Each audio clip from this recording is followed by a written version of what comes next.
taslim bo'lgandan keyin Habibning ko'zi Dilon Denisga tushadi va unga qarata o'z kapasini uloqtiradi. Dilon esa uni o'ziga chorlamoqda. Endi esa Habibni to'xtatib qolishning iloji yo'q. U Konorning 3 nafar murabbiylari ustidan uchib o'tib, aynan Dilon Denisga hujum qiladi.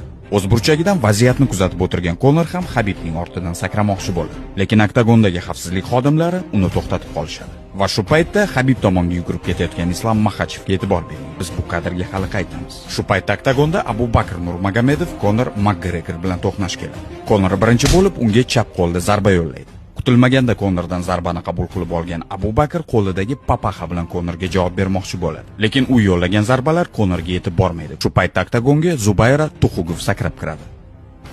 U o'ng tarafga ketayotgan paytda uning ortida Konor turganini ko'radi va Konorga o'ng qo'lda zarba yo'llaydi. Konor ham unga chap qo'lda javob beradi. Bu kadrda esa oktagonga yugurib kelayotgan Habibning kurash bo'yicha murabbiyi Esadulla Emiragayev. U oktagondan oshib o'tadi va Konorning yuz bosh qismiga kamida 3 ta aniq zarba yo'llaydi. Oktagonda va uning tashqarisida bo'layotgan xaosdan xavfsizlik xodimlari ham shoshib qolgan. Endi esa markaziy janjal Habib va Dilon bilan hamma ovora bo'lib qolgan bir paytda video boshida oktagonni aylanib yugurib o'tgan Islom Maxachev Dilonga chap qo'lda juda kuchli zarba yo'llaydi.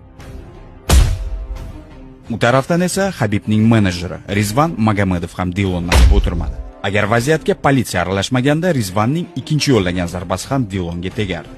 Bu kadrlarda esa xavfsizlik xodimlari Islom Maxachevni tinchlantirishga urinmoqda. Oktagonda esa yana o'sha vaziyat. Abu Bakr Nurmagomedov qaytadan Konor Makgregorga hujum qilmoqda. Konor chap qo'lda yo'llagan zarbasi Abu Bakrga aniq tekkanini ko'rishingiz mumkin. Shundan keyin hamma narsa asta-sekinlik bilan tinchlana boshlaydi. Dana White, Hunter Campbell, Joe Rogan, DC va boshqa rasmiylar bunday dahshatni hali hech qachon ko'rishmaganini bir necha bor takrorlashadi. Va eng qizig'i do'stlar, bo'lib o'tgan ishlardan so'ng Konor Makgregor o'ziga bo'lgan hujumlardan keyin politsiyaga ariza yozmagan.